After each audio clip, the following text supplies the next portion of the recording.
Exam के अंदर पूछी जाती है, उसके बारे में अपन सबसे पहले अध्ययन करते हैं। सबसे पहले अपन बात करते हैं अम्ल की। अम्ल या एसिड। अब देखिए अम्लों के जो मुख्य गुणधर्म है उनके बारे में अपन बात करते हैं। तो अम्ल देखिए सबसे पहले अपन को पता होना चाहिए अम्ल स्वाद के अंदर कैसे होते हैं। तो अम्ल स्वाद में खट्टे होते हैं। अम्ल जो है वो स्वाद के अंदर कैसे होते हैं, खट्टे होते हैं। फिर अपन को ध्यान रखना है अम्ल जो है वो नीले लिटमस को लाल कर देते हैं।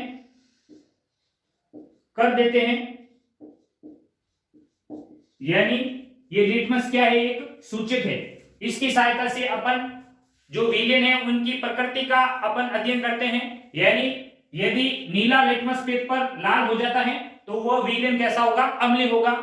इसको याद रखने के लिए आप याद रखोगे अनीला अम्ल नीले लिटमस को क्या कर देता है, लाल कर देता है। यानी जब आप अम्ल के अंदर नीला लिटमस पेपर डालोगे तो वह कैसा हो जाएगा, लाल हो जाएगा। उसके बाद अपन देखते हैं जो अम्ल है उनकी पीएच कितनी होती है। तो अपन को ध्यान रखना है अम्ल की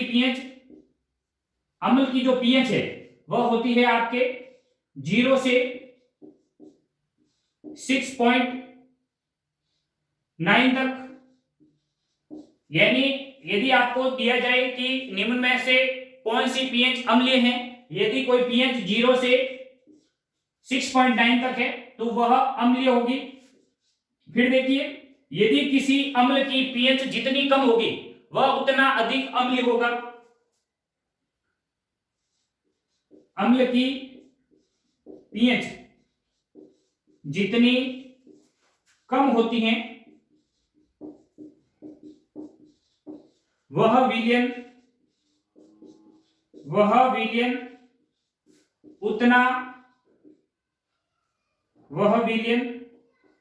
उतना अम्लीय होता है।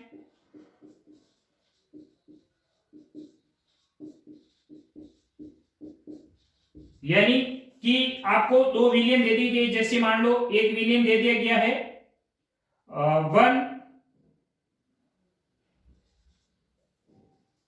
एक विलियन दे दिया गया है जिसकी पीएच आपको दे दी गई है 1, और दूसरा विलियन है जिसकी पीएच है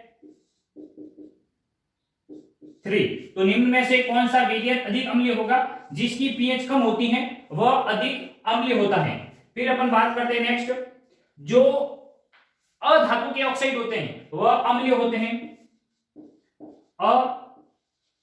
अधात्विक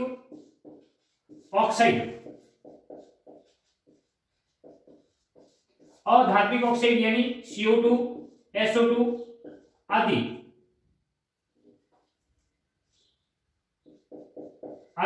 अम्लीय होते हैं। यानी जो अधात्विक ऑक्साइड है उनकी प्रकृति किस प्रकार की होती है, तो अपन को ध्यान में रखना है कि अधात्विक जो ऑक्साइड है उनकी प्रकृति अम्लीय होती है। फिर देखिए अम्ल धातु के साथ क्रिया कर लवण व H2 गैस का निर्माण करते हैं, हाइड्रोजन गैस का निर्माण करते हैं। जो अम्ल है वह धातु से क्रिया कर लवण व हाइड्रोजन गैस का निर्माण करते हैं। अब देखिए जैसे मैं ले लूं कॉपर, यानी जो धातु है वह अम्ल के साथ क्रिया करके एक तो क्या करेगा, हाइड्रोजन गैस का निर्माण करेगा, साथ में लवण, जैसे कॉपर सल्फेट हो जाएगा इसमें SO4, यानी ये कॉपर और ये सल्फेट H2S गैस क्या हो जाएगी, इसमें से मुक्त हो जाएगी। उसी प्रकार अपन देख सकते हैं जिंक की अभिक्रिया भी अपन H2SO4 के साथ करवाते हैं, तो इसमें भी जिंक सल्फेट और H2 गैस क्या होती है, मुक्त होती है। अम्ल धातु से क्रिया करके क्या करते हैं, लवण व जल का निर्माण करते हैं। फिर अपन को ध्यान में रखना है कि जो अम्ल है वह क्षार के साथ अभिक्रिया करके लवण व जल का निर्माण करते हैं। नेक्स्ट, अम्ल प्लस क्षार क्रिया करके क्या करेंगे, लवण व जल का निर्माण करते हैं। जैसे अम्ल के अपन ले लेते हैं HCl और जो क्षार है NaOH, ये दोनों अभिक्रिया करके NaCl जो कि क्या है लवण है और साथ में H2O जल का निर्माण होता है। इन विशेष बातों का अपन को ध्यान में रखना है किसके अंदर, अम्ल के अंदर। सबसे पहले अपन देखते हैं अम्ल स्वाद के अंदर कैसे होते हैं, तो ध्यान रखना है स्वाद के अंदर खट्टे होते हैं, लेकिन प्रत्येक अम्ल को अपन टेस्ट करके चेक नहीं कर सकते, यानी उसका स्वाद चेक नहीं कर सकते। इसके लिए अपन क्या करते हैं, कुछ सूचक का उपयोग करते हैं। जैसे लिटमस पेपर हो गया, तो अपन अम्ल विलयन के अंदर डालेंगे तो नीला जो लिटमस पेपर है वह लाल हो जाता है, इसका मतलब है जो विलयन है वह कैसा है, अम्लीय विलयन है। और अम्लीय विलयन की जो पीएच होती है वह 0 से 6.9 तक होती है। और अम्लीय पीएच जितनी अधिक होगी, यानी अम्ल की पीएच जितनी कम होगी वह विलयन उतना अधिक अम्लीय होगा। यदि पीएच अधिक है तो वह उतना ही क्या होगा, क्षारीय होगा। फिर देखो अधात्विक ऑक्साइड, अधातु के जो ऑक्साइड होते हैं CO2 SO2 वह अम्लीय प्रकृति के होते हैं। अम्ल धातु के साथ अभिक्रिया करके एक तो लवण व हाइड्रोजन गैस का निर्माण करती हैं। जैसे कॉपर की अपन अभिक्रिया H2SO4 यानी सल्फ्यूरिक एसिड के साथ करते हैं, तो एक तो कॉपर सल्फेट जो कि क्या है एक लवण है और इसके साथ हाइड्रोजन गैस मुक्त हो रही है। जिंक की अभिक्रिया सल्फ्यूरिक एसिड के साथ अपन करवा रहे हैं, तो जिंक सल्फेट और साथ में हाइड्रोजन गैस मुक्त होगी। अम्ल व क्षार अभिक्रिया करके लवण व जल का निर्माण करते हैं और इस प्रकार की अभिक्रिया को अपन बोलते हैं उदासीनीकरण, उदासीनीकरण अभिक्रिया। फिर अपन देखते हैं अम्लों के जो प्रकार है वो अपन देखते हैं।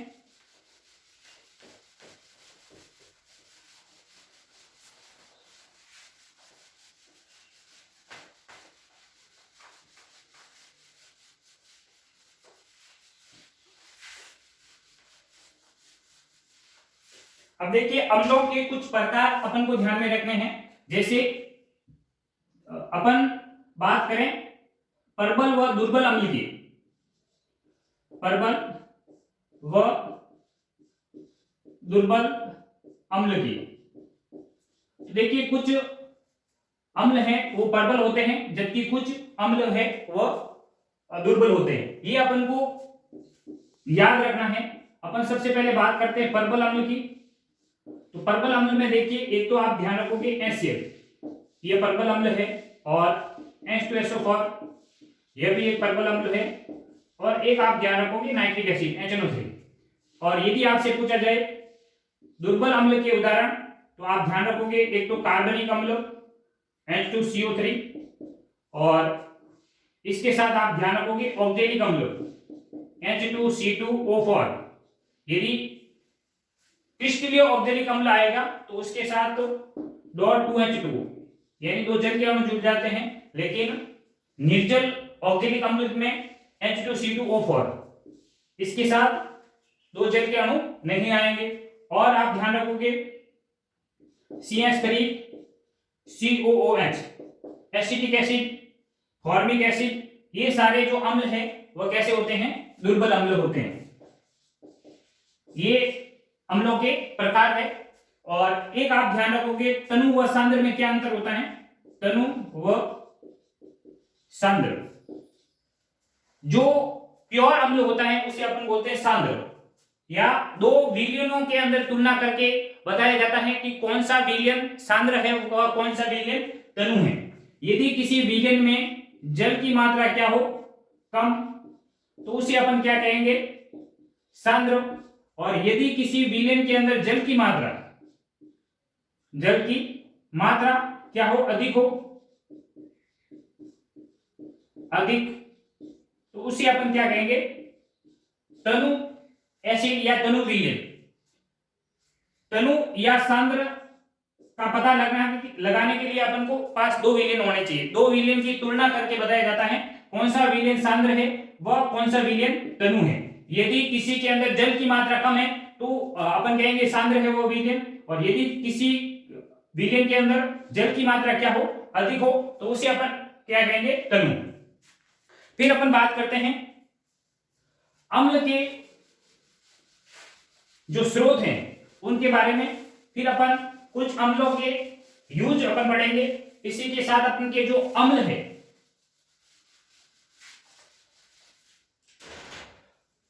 अब अपन बात करते हैं अम्लों के स्रोत की।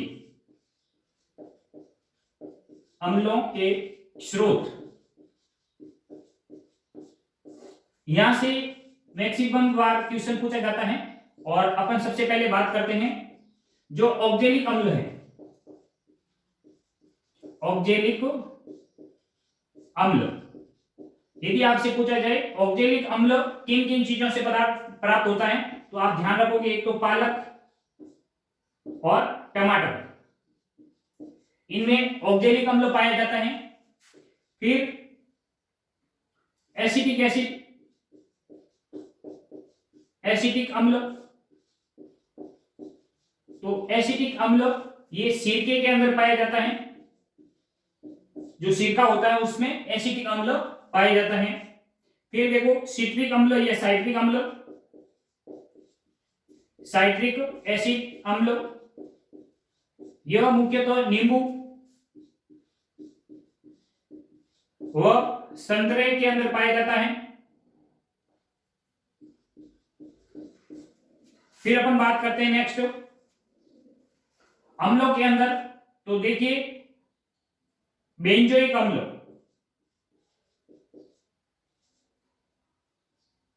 बेंजोइक अम्ल यह मुख्यतः घास व मूत्र के अंदर बेंजोइक अम्ल पाया जाता है। फिर अपन बात करते हैं नेक्स्ट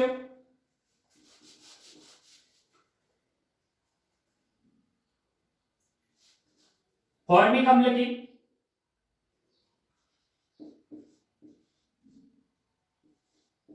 फॉर्मिक अम्ल, तो यह लाल चींटी के रंग में, लाल चींटी में, और यह मधुमक्खी में यह पाया जाता है फॉर्मिक एसिड। फिर अपन नेक्स्ट बात करते हैं, अब देखिए ऑक्जेलिक अम्ल किसमें पाया जाता है, पालक व टमाटर में, एसिटिक अम्ल सिरका में, साइट्रिक अम्ल नींबू संतरा में, बेंजोइक अम्ल घास व मूत्र में, और फॉर्मिक एसिड यह पाया जाता है लाल चींटी, मधुमक्खी का जो डंक होता है उसके अंदर, और नेटल के डंक में। नेटल एक पादप है, नेटल के डंक में उसमें फॉर्मिक एसिड पाया जाता है। फिर आप ध्यान रखोगे लैक्टिक एसिड, लैक्टिक अम्ल, यदि अपन लैक्टिक अम्ल की बात करें, जो जो दूध खट्टा दूध होता है, दूध कैसा होना चाहिए, खट्टा दूध, या दही के अंदर, या दही के अंदर लैक्टिक एसिड पाया जाता है। और एक होता है मैलिक एसिड, मैलिक अम्ल, यह सेव के अंदर पाया जाता है। मुख्यतः इन सभी का अपन को ध्यान में रखना है। अम्लों के स्रोत की अपन बात करें तो इन सभी स्रोतों का आप ध्यान रखोगे। पालक व टमाटर के अंदर कौन सा अम्ल पाया जाता है, तो ऑक्जेलिक अम्ल। सिरके के अंदर कौन सा पाया जाता है, एसिटिक एसिड। एसिटिक एसिड को अपन सिरके का अम्ल भी कहते हैं। फिर देखिए साइट्रिक अम्ल, नींबू संतरा घास और मूत्र के अंदर बेंजोइक अम्ल। फॉर्मिक एसिड लाल चींटी के डंक में या मधुमक्खी के डंक में, नेटल के डंक में, इनमें फॉर्मिक एसिड पाया जाता है। फिर देखिए लैक्टिक अम्ल खट्टे दूध या दही के अंदर क्या पाया जाता है, लैक्टिक अम्ल। और मैलिक अम्ल किसमें पाया जाता है, सेव के अंदर पाया जाता है। इन सभी स्रोतों का अपन को ध्यान में रखना है। फिर अपन बात करते हैं कुछ अम्लों के उपयोग की और उनका जो सामान्य नाम है और जो रासायनिक नाम है, उन नामों को भी अपन को ध्यान में रखना है। सबसे पहले अपन बात करते हैं सल्फ्यूरिक अम्ल की, H2SO4, इसे अपन बोलते हैं सल्फ्यूरिक एसिड अम्ल। अब देखो इसका जो सामान्य नाम है, सामान्य नाम की अपन बात करें तो देखिए सामान्य नाम के अंदर इसे अपन तेजाब भी कह सकते हैं, तेजाब, या इसे अपन बोलते हैं गंधक का अम्ल,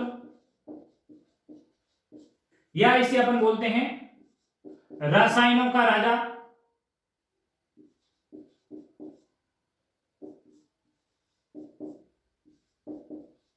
ये सभी इसके क्या है, सामान्य नाम है। फिर अपन बात करें इसके उपयोग की, यूज, उपयोग, तो देखिए इसका जो मुख्य उपयोग है वह अपन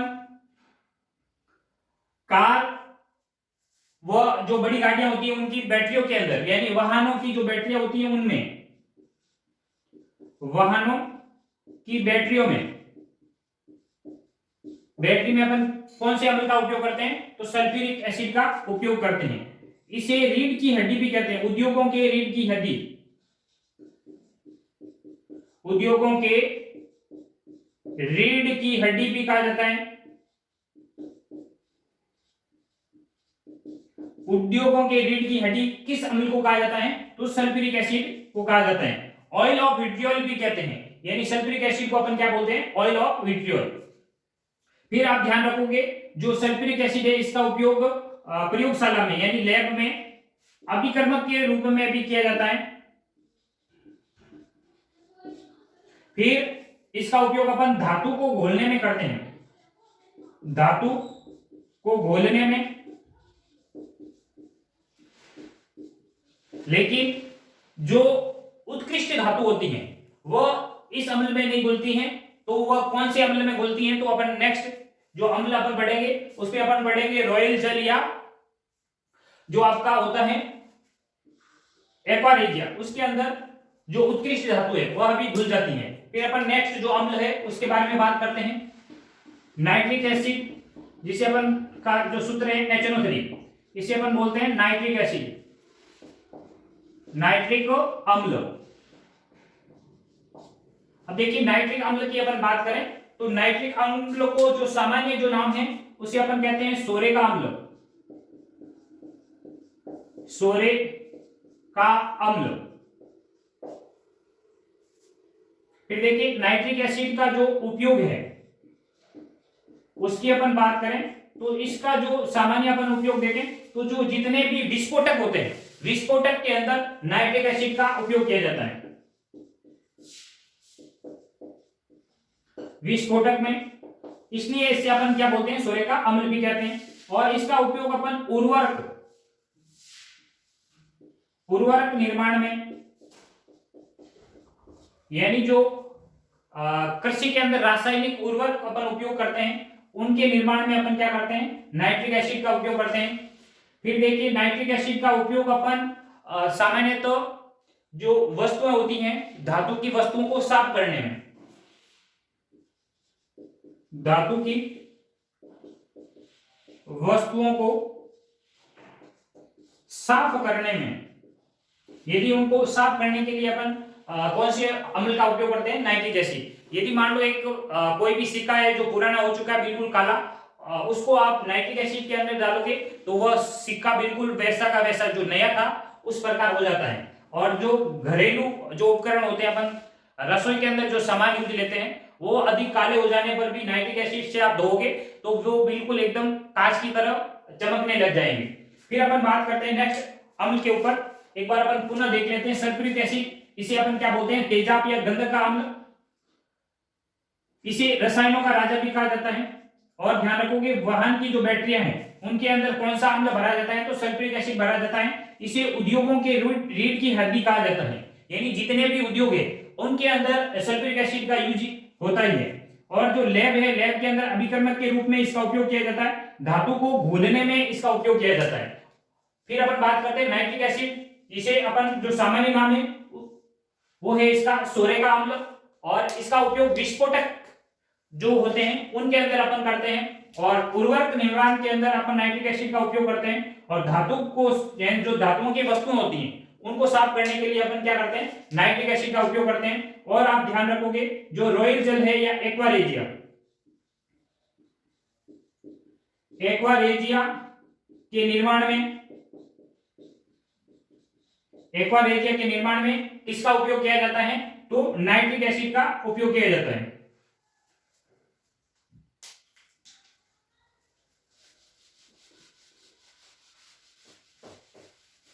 अब देखिए फिर नेक्स्ट जो अम्ल है, यदि अपन बात करें तो HCl, जिसे अपन नमक का अम्ल भी कहते हैं।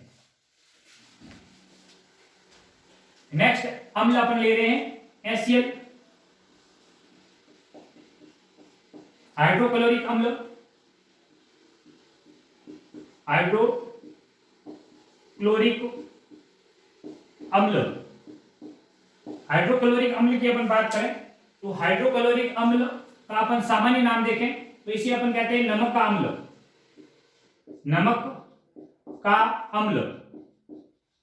और इनके जो अपन उपयोग देखें,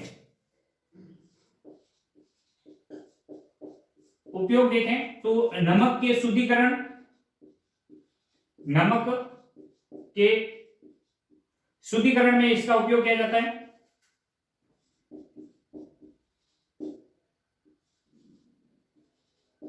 नमक के शुद्धिकरण व निर्माण में HCl का उपयोग किया जाता है। और रॉयल जल या एक्वारेजिया के निर्माण में क्या किया जाता है, HCl का उपयोग किया जाता है। और जो लैब के अंदर इसके अभिकर्मक के रूप में भी उपयोग किया जाता है, लैब में अभिकर्मक के रूप में इसका उपयोग किया जाता है। और जो मानव का जो आमाशय है, स्टोमक, उसमें भी HCl पाया जाता है। मानव के आमाशय में पाया जाता है,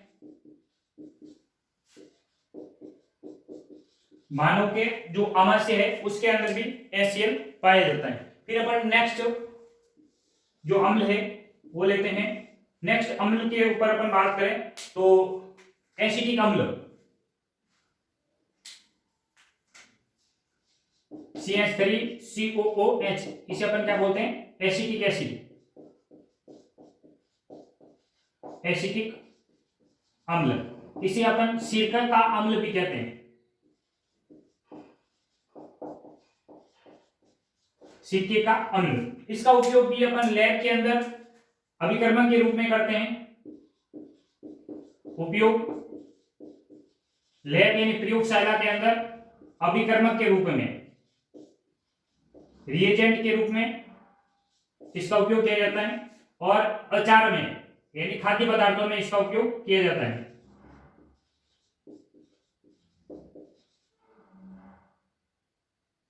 खाद्य पदार्थों